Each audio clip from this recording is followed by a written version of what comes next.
गरीब माँ और 5 बेटियों का गाजर घर। बाबूजी, रोटी बना दी है, खा लीजिएगा, मैं खेत पर जा रही हूँ। तभी खटिये पर से बूढ़ा रामा खांसते हुए बोला, अरे बहू, ये ले, मेरी शॉल लेती जा, बाहर बड़ी ठंड पड़ रही है। नहीं बाबूजी, इसकी जरूरत आपको ज्यादा है, क्योंकि घर में ओढ़ने को एक भी कंबल नहीं। माँ, आज हम तीनों भी आपके साथ चलेंगे खेत पर बच्चों, तुम्हारे पास स्वेटर भी नहीं, सर्दी लग जाएगी। माँ, जल्दी तो आपको गुलिया दीदी और तानी दीदी को भी लगेगी। अगर हम जब एक साथ मिलकर खेत पर काम करेंगे तो ज्यादा पैसे आएंगे और फिर हम कंबल खरीद लेंगे। मेरा राजा बेटा कितना समझदार हो गया है, माँ के दुख को समझने लगा है। सरिता अपने बच्चों के साथ खेत पर आती है, जो कि जंगल के पास पड़ता था। बच्चों, हमें आज के आज खेत जोतकर गाजर की फसल बोनी है। सरिता की चारों बिटिया और राजा भी कड़ी मेहनत से बंजर खेत को जोतते हैं और फिर सब मिलकर खेती करते हैं। दिन बीतते हैं। एक रोज जब सरिता घर आती है तो वो अपने पति को घर में जुआ खेलते देखती है। अरे बिरजू, भूख लगी है, ये ले दारू, 2 घूंट मार ले। अरे खाली दारू, इसके साथ कुछ चखना मिल जाता तो मजा आ जाता।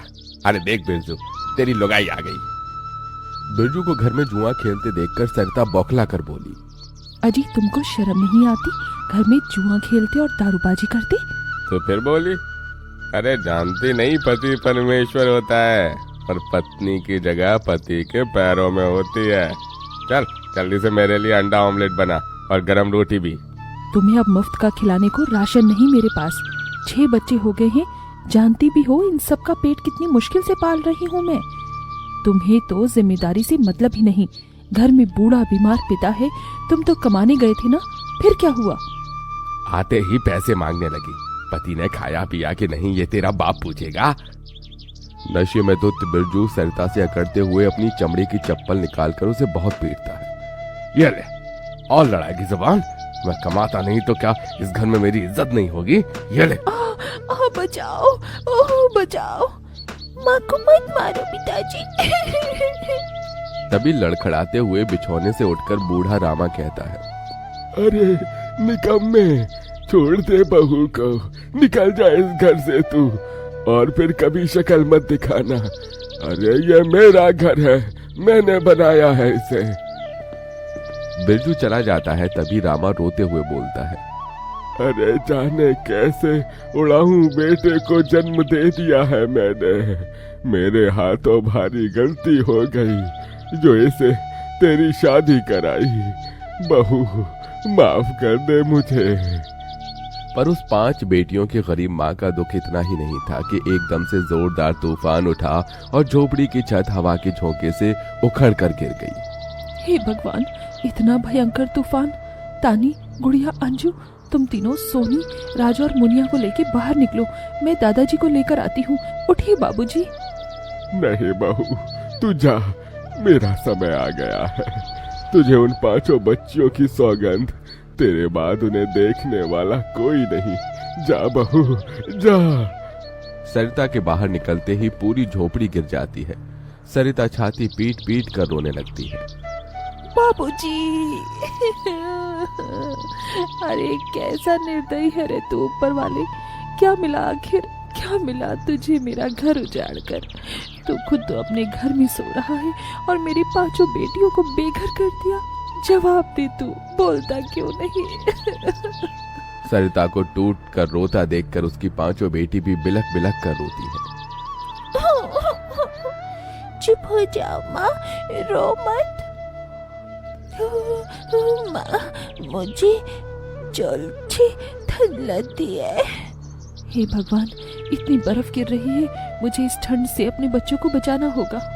सरिता सबका दरवाजा खटखटाती है, मगर कोई भी मुसीबत में उसकी मदद नहीं करता। हार कर वो अपने जंगल वाले गाजर के खेत में आ जाती है और सब रात भर ठंड से कांपते ठिठुरते हुए बीतती है। माँ, बहुत भूख लगी है। हाँ माँ, मुझे भी भूख लगी है। तभी सरिता की सबसे बड़ी बेटी तानी खेत में देखती है जहाँ लाल लाल गाजर उगे थे।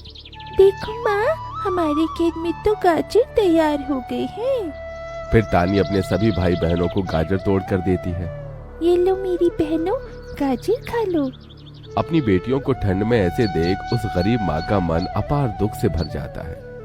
अपनी इस गरीब लाचार माँ को माफ कर देना बच्चों, तुम्हें ये ठंड भोगना पड़ रहा है।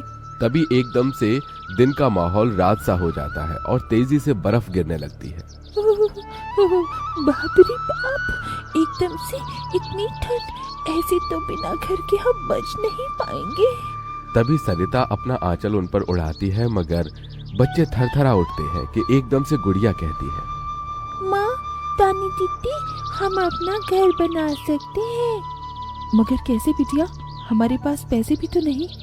माँ देखो, हमारे खेत में कितने सारे गाजर उगे हैं, हम इसी से अपना घर तैयार करेंगे, पर हम सबको साथ मिलकर मदद करनी होगी। राजा बेटा, जब तक कि हम गाजर घर तैयार नहीं कर लेते, तुझे अपनी छोटी बहनों का ख्याल रखना होगा। रखेगा ना? हाँ माँ, रखूंगा।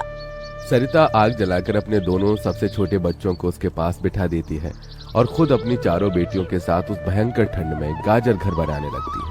अंजू, सोनी, गुड़िया, तुम दोनों मुझे और तानी दीदी को गाजर तोड़ तोड़ कर दो, हम घर बनाते हैं। ठीक है माँ। गरीब माँ बेटियां मिलकर गाजर घर बनाती हैं, मगर घर एकदम से ढह जाता है, जिससे सरिता दुखी हो जाती है।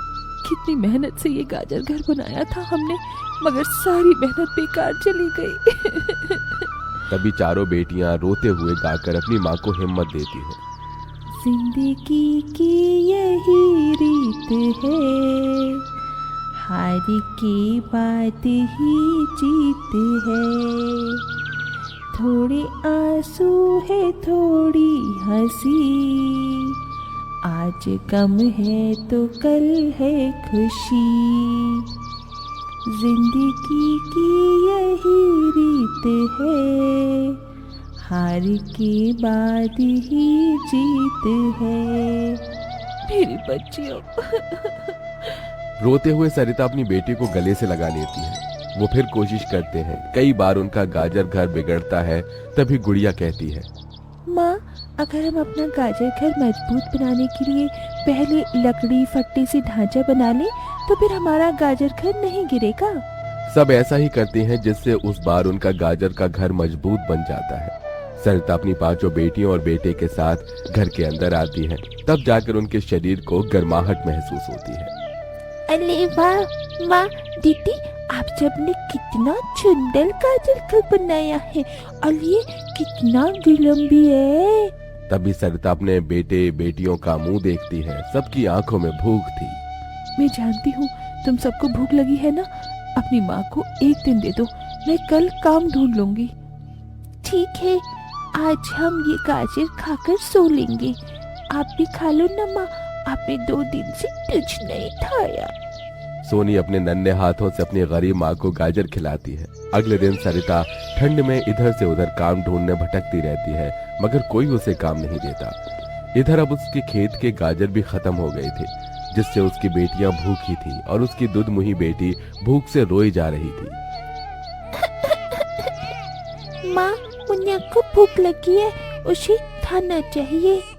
छोटे बच्चे खाना नहीं खाते राजा, इसे दूध पीना है। हे बसुरी बजैया, एक माँ की ममता की इतनी भी परीक्षा मत लो कि वो अपने बच्चे को दूध भी ना पिला सके। तभी सरिता को द्वार पर एक गाय के रंभाने की आवाज सुनाई दी। माँ, लगता है बाहर गाय आई है। सरिता अपनी बेटियों के साथ बाहर आकर देखती है तो गाय के थन से दूध की धारा बहे जा रही थी। इस गाय के थन में कितना दूध गिर रहा है। सरिता गाय का गर्म दूध अपनी बेटी को पिलाती है। तभी गाय उसके खेत में जाकर गोबर कर देती है, जिससे एकदम से जादू होता है और खेत लाल चमकदार गाजर से भर जाता है। माँ, ये तो कोई जादुई गाय लगती है। देखो, हमारे खेत में कितने गाजर उगाए। हाँ गुड़िया, मैं जादुई गाय हूँ, मुझे वरदान प्राप्त है। जिस भी बंजर खेत में मैं गोबर करूँगी, वो फसल से भर जाएगी। मैं इससे पहले भी तुम्हारे खेत में आई थी। इसका मतलब गौ माता, आपकी वजह से उस वक्त भी मुझ गरीब के बंजर खेत में गाजर उगी थी। आपका कोटि कोटि धन्यवाद गौ माता। माँ तुम काम ढूंढ रही थी ना, अब मैं ढूंढना। तुम तो कितना अच्छा गाजर का हलवा बनाती हो, और गाय के दूध से खोया, घी, दूध सब बनता है। तुम हलवा बनाकर बेचो। सरिता उस गाय के दूध से घी खोया तैयार कर लेती है और गाजर का हलवा बनाकर बेचने लगती है, जो कि लोगों को खाने में स्वादिष्ट लगता है। उसकी अच्छी कमाई होती है, जिससे उसकी आर्थिक स्थिति ठीक हो जाती है और वो गाय उसके गाजर घर के बाहर बंधी खेत के गाजर और घर दोनों की पहरेदारी दिया करती।